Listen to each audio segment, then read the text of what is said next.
I can't sit still since I mated with you. The alien woman's reproach. The ship came down with all the grace of a drunken bird. Kale gripped the control handles as the larkspur coughed, sputtered, and finally slammed into a glowing blue swamp that hissed like a displeased cat. The cockpit lights flickered, the console let out a long, offended beep, and the ship's AI, Luma, sighed in her usual tone of mild disappointment. "Landing successful," she said dryly. "By your definition." Kale unbuckled his harness, brushed swamp mud off his sleeves, and glanced out the viewport. Twin moons glowed above a vast expanse of shimmering wetlands. Plants pulsed with their own bioluminescence, and distant crystalline structures reflected the light like a city built from ice and dream fragments. Elithra, the uncharted jewel of the Lettuce system, looked every bit as beautiful as the reports promised, and probably twice as deadly. "Well," Kale muttered, slapping the dashboard, "we made it, Luma. No fire, no screaming, minimal explosion. That's progress." Luma's voice crackled through the speaker. "The ship stabilizer array is half submerged in corrosive mud. The oxygen filters are contaminated with unknown spores. The reactor temperature is rising by. Okay, that's enough progress for today." He stepped out into the humid night air. It smelled like rain, electricity, and something floral that made his lungs tingle. His boots sank into the glowing muck as tiny floating organisms drifted past, whispering like bubbles in a dream. He'd read the mission briefings. Elithra's biosphere was partially sentient, a living neural web of flora and fauna, which meant, theoretically, that the ground was probably listening. He cleared his throat awkwardly. Hello, ground. Please don't eat me." The ground graciously did not respond. Kale trudged forward until he reached a narrow ridge overlooking a pool of luminescent liquid. In the center stood a woman, or at least, something that looked like one. Her skin shimmered faintly, as if it remembered light. Her hair floated in the air, moved by invisible currents. Her ears were long and elegant, tapering like the wings of some delicate alien bird. She was still, eyes closed, standing ankle-deep in the glowing water, humming a tone that resonated through his bones. Kale froze.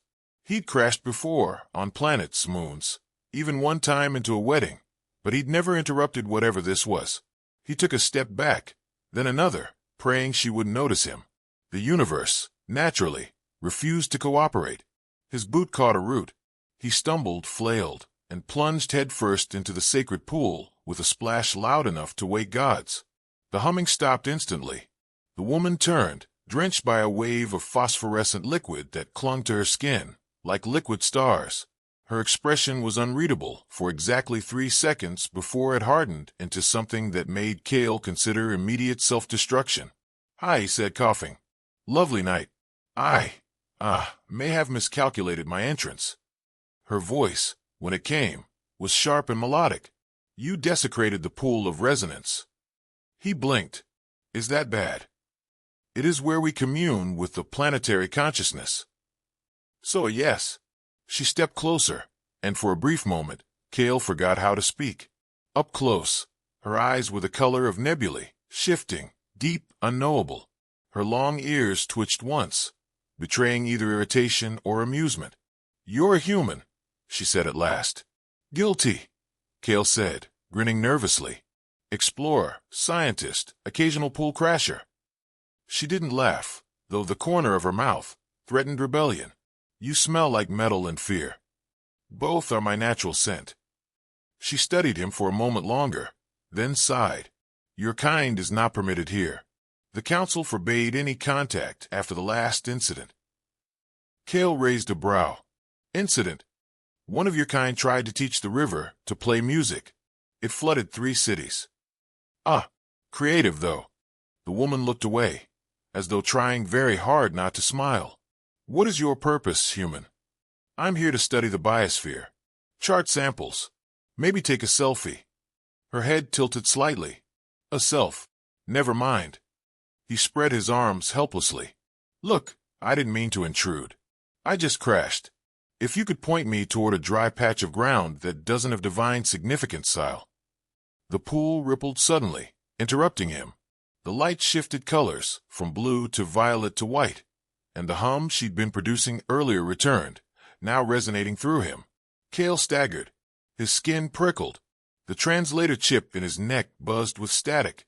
"What's happening?" he gasped. Her voice softened, almost wary now. "You touched the water. It remembers you." "That's poetic. And terrifying. The pool knows your frequency. It is curious." "Well, that makes one of us." The glow around him dimmed. The hum faded. When he opened his eyes again, she was watching him more closely, a frown tugging at her perfect features. "You're not supposed to exist here," she murmured. "And yet, Elithra didn't reject you." Cale blinked, still dripping. "I get that a lot." Her ears twitched again, betraying that hint of restrained laughter. "You are absurd." He managed a crooked grin. "That's the nicest thing anyone said to me all week." She turned toward the horizon, where the twin moons hovered like watchful eyes. "Follow me, human." Before the sentinels sensed the disturbance. Sentinels. Things that do not appreciate your kind. Fantastic.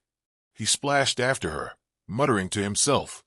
Day 1, and I've already angered the planet, ruined a holy pool, and met a woman who glows when she's mad. Perfect start. She glanced back at him, amusement flickering in her gaze. "You talk too much." Occupational hazard.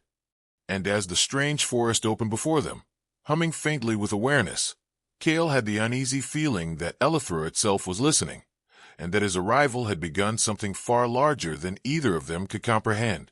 Cale awoke to the unsettling sound of something breathing beside his ear.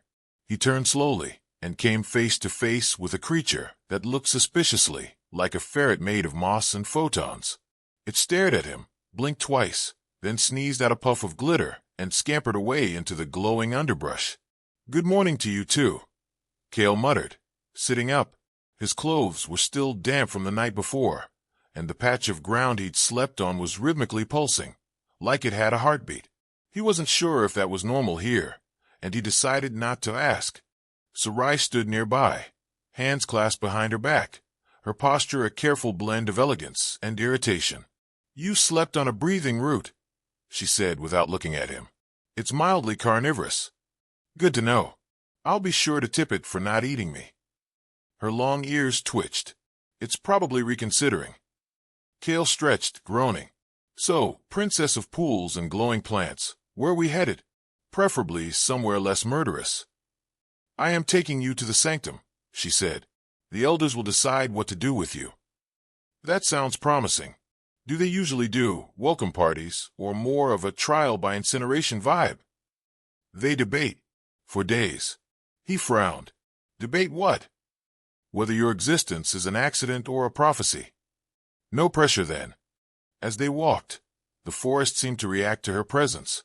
Leaves turned subtly toward her, luminous vines parted from their path, and the air vibrated faintly with some melodic frequency. Cale couldn't tell if she was aware of it or simply used to it. He stumbled along behind her, occasionally stopping to gawk at translucent birds or the floating orbs that drifted like sentient lanterns. "Your planet's showing off," he said. "It always does. You just haven't learned to ignore it." He chuckled. "Back home, nature doesn't glow. It mostly bites.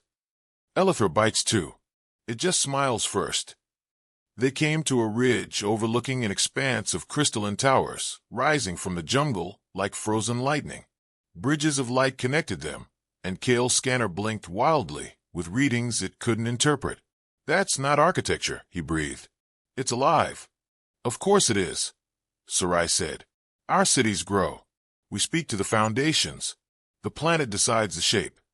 Your real estate agents must be out of a job." She glanced at him, and though her tone was dry, there was a spark of amusement beneath it. "You speak nonsense often, don't you?" "Constantly. Keeps the terror away." As they descended toward the city, Cale noticed faint patterns glowing beneath Sarai's skin, tiny threads of light pulsing in rhythm with her steps. "You're glowing again," he said quietly. She hesitated. "It happens near resonance fields. Your presence may be interfering." "Interfering?" "Like static." "Like harmony." He tried not to grin. "So what you're saying is, I make you light up." She turned to him sharply, but her cheeks carried a faint shimmer that betrayed her reaction. You are impossible. Occupational hazard, he said again, smirking. They passed under a vast archway formed by two intertwined trees. Inside, the air grew cooler, heavier with an energy Cale could feel in his teeth. Elithrans moved through the glowing streets, tall, graceful beings, with the same long ears and shifting eyes as Sarai. Every one of them stopped to stare at him. Friendly bunch, he muttered. They are surprised you are still breathing. That makes two of us. At the sanctum's heart stood a massive crystalline sphere, suspended by humming energy beams. Elithran elders encircled it, their robes rippling like liquid light. One of them turned, his voice resonating as though two people spoke at once. You bring a disturbance, Sarai of the line. He fell from the sky, she said simply. Cale raised a hand. Hi. Sorry about that. Gravity's fault. Murmurs rippled through the crowd. One elder approached, studying him with eyes that seemed to refract starlight. You carry the frequency of intrusion, and yet the pool did not reject you. Yeah, she mentioned that. I'm still not sure if that's good or if I should start digging my own grave. The elder ignored him. The planet hums louder since his arrival. Elithra remembers something old. Cale blinked. I think it's mistaking me for someone else. Another elder tilted her head. Perhaps. Or perhaps it recognizes a pattern returning. The council began murmuring in unison, their tones weaving together like strands of song. The crystal sphere glowed, and the air around Cale thickened with vibration. His scanner beeped frantically, readings spiking beyond its limits. He swore under his breath. Sarai, they're doing the chanting thing again. Should I be worried? Usually, she said. Fantastic. The vibration peaked, then stopped. Silence fell. The eldest of them turned toward Sarai. He cannot leave. The resonance has begun. Her eyes widened. That is impossible. Yet it is so. The planet sings his name. Cale rubbed the back of his neck. I'm flattered, but I don't even sing back in tune. Sarai shot him a look that might have been annoyance or worry, or both. You've done something to Elithra, she whispered. I fell into a pool, he said helplessly. That's it. That's the whole story. Perhaps, she said softly, but the planet thinks otherwise. The elders retreated into low, droning discussion, and Sarai led him out of the sanctum before the weight of all the stairs crushed him. Outside, the blue moons had risen again, casting soft light across the living city. Well, Cale said after a long silence, that went about as well as any of my first impressions. Sarai sighed. You are bound to Elithra now. Bound? That sounds permanent. It means your presence affects the living systems. You have changed the frequency of the world. Great, he said, rubbing his temples. First time I come to another planet, and I mess with its playlist. Despite herself, Sarai laughed, a quick, startled sound that broke the tension like glass. Cale smiled at the sound. I don't know what you are, she said, shaking her head, but you are definitely trouble. He grinned. Then we're even. You're the one who glows when she's annoyed. And somewhere deep beneath them, the living roots of Elithra pulsed in time with their laughter, as though the planet itself had decided to join in. Cale leaned against a wall that softly pulsed under his weight, and decided that everything on this planet was too alive for comfort. Even the walls had opinions here. Every time he shifted, the surface rippled like it was sighing in disapproval. Is this normal? He asked. Sarai didn't look up from the glowing interface she was consulting. The structure reacts to emotion. It can tell you're anxious. Then tell it I'm adjusting, he said, glancing warily at the undulating surface. Or maybe tell it I'm just allergic to telepathic architecture. She raised an eyebrow. You complain a great deal for someone still alive. Yeah, that's my survival mechanism. If I ever stop complaining, assume I've died. She ignored him, tapping a sequence of runes on the hovering panel. The lights dimmed, and a three-dimensional projection flared between them, a map of Elithra's neural lattice, the bionetwork that connected every living thing on the planet. The image was breathtakingly complex, a web of glowing threads twisting and branching in infinite layers. "This," she said, "is the planetary consciousness. Eleuthera is not just a world. It's a mind." Kale whistled softly. "A mind that probably hates me." "Not hates. Curious. I'll take curious over homicidal." Sarai frowned slightly. "The resonance between you and the planet is growing. The elders believe you may be accelerating evolution." Kale blinked. "That sounds like the kind of thing people usually say before something explodes." She looked at him, expression unreadable. "It might." He groaned. "Of course." They left the sanctum and moved through the city's corridors, which occasionally rearranged themselves as if choosing a better aesthetic. Kale tried not to panic every time a hallway folded in half or a door turned into mist.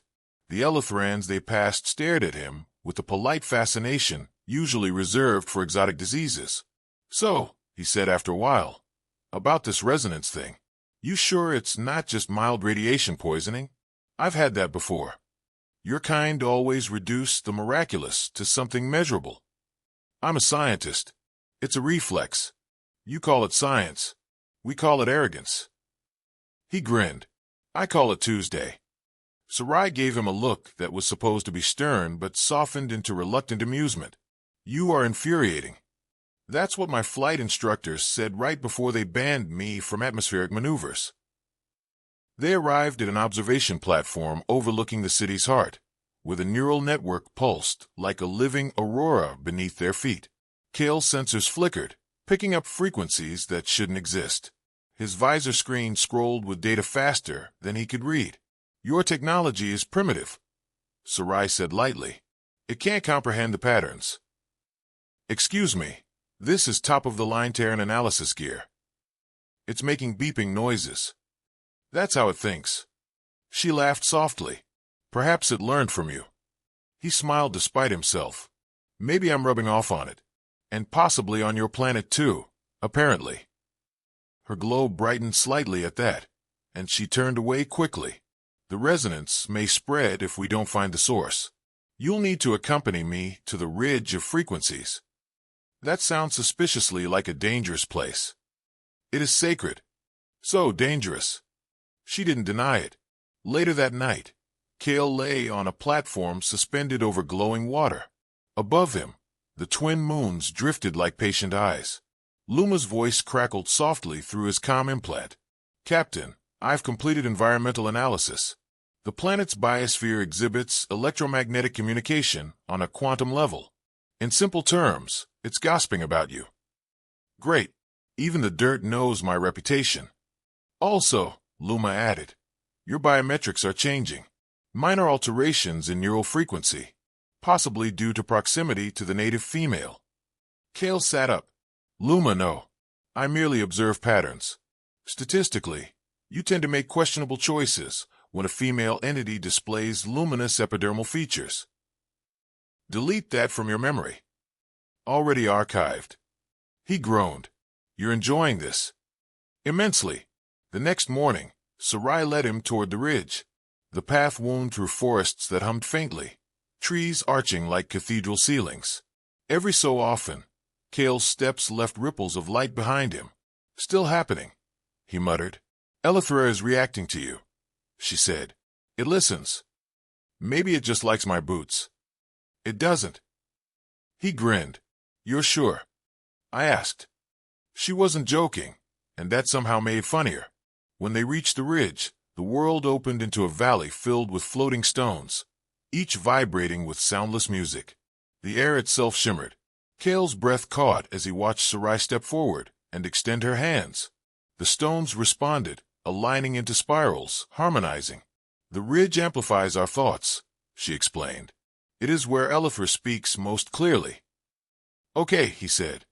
"But what if Eleuthera has a lot to say and I'm not ready for a conversation?" "Then you listen," she said softly, "and hope it's kind." He hesitated. "You've done this before?" "Yes, but never with someone like you." "That's what everyone says before the experiment goes wrong." She took his hand before he could protest. The air tightened around them, vibrating with a low hum that resonated in his chest. The floating stones began to spin faster, their glow intensifying. Kale felt a rush of images, stars collapsing, oceans forming, the birth of a planet. His own memories mingled among them. Earth cities, the laughter of people long gone, the metallic taste of exile. And through it all, Sarai's presence wove like music, steady, warm, curious. When the light finally dimmed, he found himself on his knees, gasping. The stones settled. The world was silent except for the beating of his heart. "What just happened?" he whispered. Sarai's eyes glowed faintly as she looked at him. "Elethra has accepted you. The bond is real." "That's good. It means you are now part of its song. Do I get royalties?" Her laughter echoed against the ridge, soft and disbelieving. "You joke even when faced with wonder." "I panic through humor," he said, still breathless. "It's my best trait." She smiled faintly, long ears twitching as if catching an unseen melody. "Then keep panicking, human. The song has only begun." And as the ridge hummed softly beneath them, the air shimmered with unseen energy, weaving them both deeper into the pulse of a world that had never known love or laughter until now. Kale woke to a sound like wind threading through crystal, a high-pitched resonance that made his teeth tingle. He sat up, wincing, and realized Sarai wasn't beside him. Instead, the glow of her skin illuminated the room like a living lantern, and her ears twitched as she moved toward the central console. "Morning," Kale croaked. "Or whatever counts as morning when your planet doesn't follow Earth hours." "You slept," she said, not looking up. "That is good. Sleep is stabilizing." "Stabilizing me or the planet?" "Both," she said with faint amusement. "You are changing faster than anticipated." "Fantastic. In my field notes, that counts as a complication." Kale swung his legs off the edge of the platform. His body still felt odd, lighter in some places, buzzing in others. The scanner implanted in his neck chirped warnings he couldn't fully interpret. Luma's voice echoed through the room. "Captain, your biometrics are shifting. Neural resonance exceeds safe parameters. The female entity's physiology is now linked to yours." Kale groaned. "That explains the random humming. Also the light show," Sarai added, flicking a hand at the glow rippling along his skin. "Great," he muttered. "I'm a walking disco ball that might kill someone if I sneeze." She finally looked at him, her eyes narrowing, though the shimmer in them betrayed concern. The elders feared this could happen. "Your bond with me, it is dangerous. Your species is not compatible with mine at this level." "Dangerous how?" Kale asked, trying to sound casual. "You know, heart failure, spontaneous combustion, alien flu." "Possibly all of the above," she said calmly.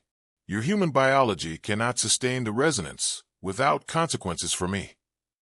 He flopped back onto the platform, and I thought the hardest part of this mission would be surviving the jungle, the city, and your sarcastic comments. Sarai stepped closer, and the glow along her arm shifted, almost rhythmic. "You've awakened something deep inside me," she whispered. "Something I cannot control." "Well," Kale said, "at least I'm good at awakening things. Usually just alarms and people's temper." Her ears twitched sharply. "This is not a joke. Neither is the fact that we're going to have to figure out how to survive each other." Luma interrupted with her usual dry cadence. "Captain, contingency plans suggest immediate separation or regulated resonance modulation. Probability of survival increases by 37% if measures are taken now." Kale frowned. 37%? That's oddly specific." "It's statistics," Luma replied. "You may die. Or not. Outcome uncertain." Sarai sighed, reaching for a panel above her head. A holographic lattice appeared, interlaced with threads of vibrant light. "We will attempt stabilization. The ridge cannot hold the strain alone. We must harmonize our frequencies." "Meaning?" Kale asked nervously. "We need to cuddle." "That is not humorous," she said, though the corner of her mouth twitched. "Noted. I'll keep the jokes to a minimum." "Probably." They moved through the corridors of the sanctum, which hummed in recognition of their passage. Each step Kale took left a faint glow in the floor, almost as if the planet itself was tracing his mistakes for posterity. At the stabilization chamber, Sarai gestured for him to step inside. The walls were lined with crystalline conduits, pulsing in sync with the planetary frequency. Kale swallowed. This looks like a nightclub designed by a mathematician who hates humans. She ignored him. Place yourself in the center. Concentrate on my frequency. Do not resist the resonance. Kale stepped into the circle, and immediately the hum intensified. He felt her presence not just beside him, but inside him. Memories he didn't know he had flickered across his mind. Laughter, fear, fleeting glimpses of childhood dreams. He shook his head. Okay, that's unsettling. The lights around them pulsed brighter. Kale felt his body responding, tingling and warm in ways that made him flinch. Sarai. Yes, I think I'm doing the thing you said not to resist. She looked at him sharply, then softened. Good. Focus. Harmonize. Minutes passed, or hours. Kale wasn't sure. His mind tried to protest, rationalize, joke, even scream, but the resonance drowned all of that in a tidal wave of light and soundless music.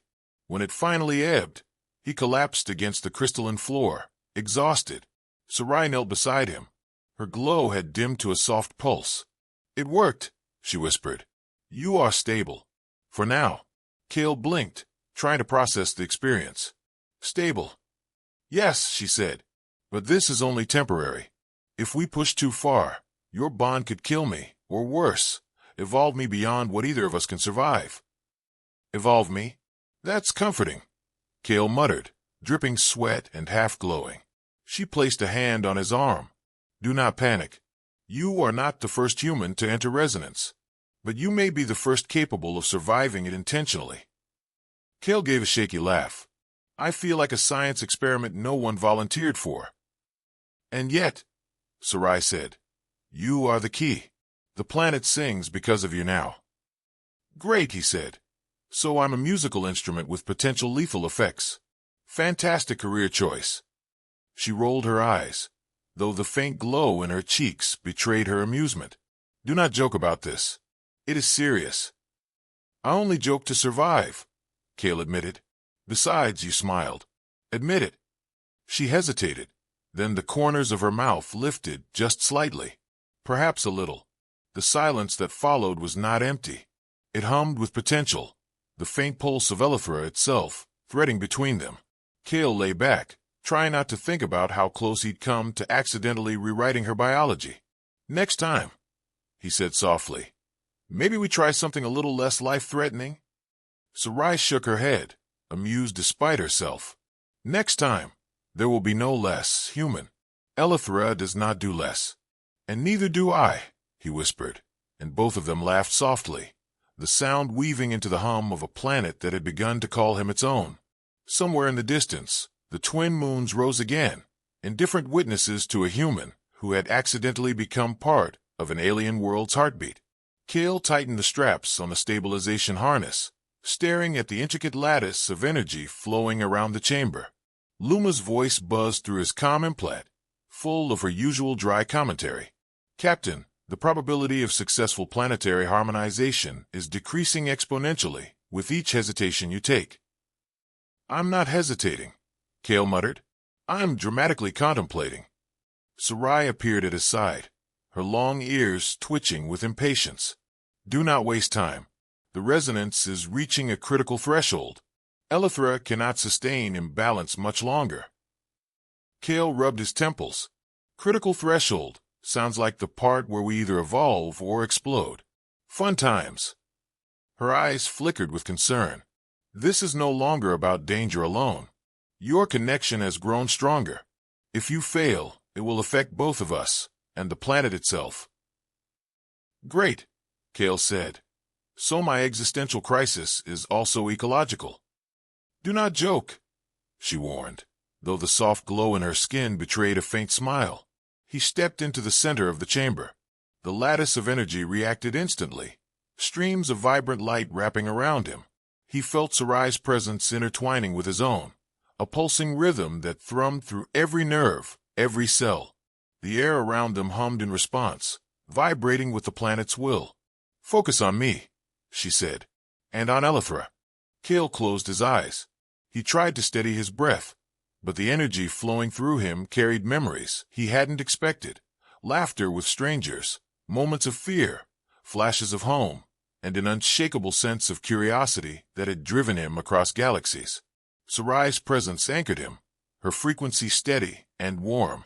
The chamber responded, streams of light merging into patterns of unimaginable complexity. The planet's consciousness flowed into the lattice, then into him, then into Sarai, folding them all together in a rhythm that was both terrifying and beautiful. "You are stronger than I expected," Sarai whispered, her voice trembling slightly. "Do not falter now." "I'm not faltering," Kale said, though his heart raced with the weight of it. "I'm improvising." Her ears twitched sharply. "Improvisation is dangerous." "Dangerous is my specialty," he said, grinning despite the intensity. "You've seen the ship land." She sighed, but the corners of her mouth lifted faintly. "You are absurd." The resonance reached a peak, a crescendo that made Kale feel both infinite and fragile at the same time. Every fiber of Elithra pulsed with energy, responding to the bond they had formed. He realized, with clarity, that he was no longer merely a visitor or an intruder. He was part of the planet's song, and Sarai, part of the same. "Trust me," he said aloud, more to himself than anyone. "We can do this." The light bent around them, spiraling faster, but Kale's mind calmed. He focused on the rhythm of Sarai, the pulse of the planet, and the strange harmony that connected them all. The chamber seemed to dissolve, replaced by a sensation of weightless motion, a cosmic dance that carried past and future, human and Elithran, science and wonder. Slowly, the spirals of light softened. The pulse of Elithra settled into a gentle cadence. The energy that had threatened to tear them apart now flowed in perfect balance. Kale opened his eyes. Sarai stood beside him, her glow steady, calm, and radiant. Her long ears quivered slightly as she smiled. "We did it," she said softly. Kale exhaled, sinking to the floor with relief. "We survived, and evolved." "In a way," she said, "but not beyond what we can bear. Elithra has accepted you fully. You are part of its song. And I am changed too." He laughed, a short, incredulous sound. "Changed in a good way, I hope. I'm not exactly known for safe experiments."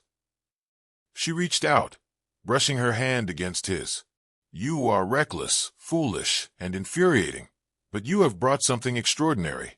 You have made me feel what humans call alive. More than alive. Everything is sharper, brighter. And yes, I cannot sit still since I bonded with you." Kale blinked. "You said that out loud." "I did," she said, teasing him now, the tension easing into warmth. "And the planet confirms it." He grinned, feeling something deep within him settle. He had come to Elithra as a visitor, a scientist, a wanderer. Now he was a participant, a partner, a note in a living symphony. "Well," he said, "guess I'm officially in over my head, but in a good way." The twin moons shone above them, casting a serene glow over the chamber. The resonance that had threatened to destroy them now lingered as a gentle hum, a reminder of the bond they had forged. Kale realized he no longer feared what might happen next. He had grown, learned, and changed, not just through survival, but through trust, connection, and laughter with someone extraordinary. Sarai's hand remained in his. "You belong here," she said. "Not just to me, but to Elithra. And I belong to this moment with you." Kale squeezed her hand. "Then I suppose we'll have to write the next chapter carefully, preferably without dying." Her laugh echoed softly, blending with the quiet pulse of the planet. "You are impossible," she whispered. "And you glow too much when you're amused," he said.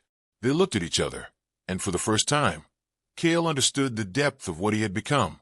Not just a traveler on a foreign world, but a part of its heart, a part of its song, and undeniably, a part of her. Somewhere deep beneath the chamber, Elithra's pulse continued, steady and strong. The resonance had been tamed, not broken. The bond was real, permanent, and alive. Kale allowed himself a small, genuine smile. He had entered a world that had tried to kill him, a bond that had tried to destroy him, and emerged changed, whole, and improbably happier. The planet, the woman, and the human, they existed together now, not as strangers, not as separate, but as one living rhythm. And for the first time in a long while, Cale felt entirely, gloriously home. The end.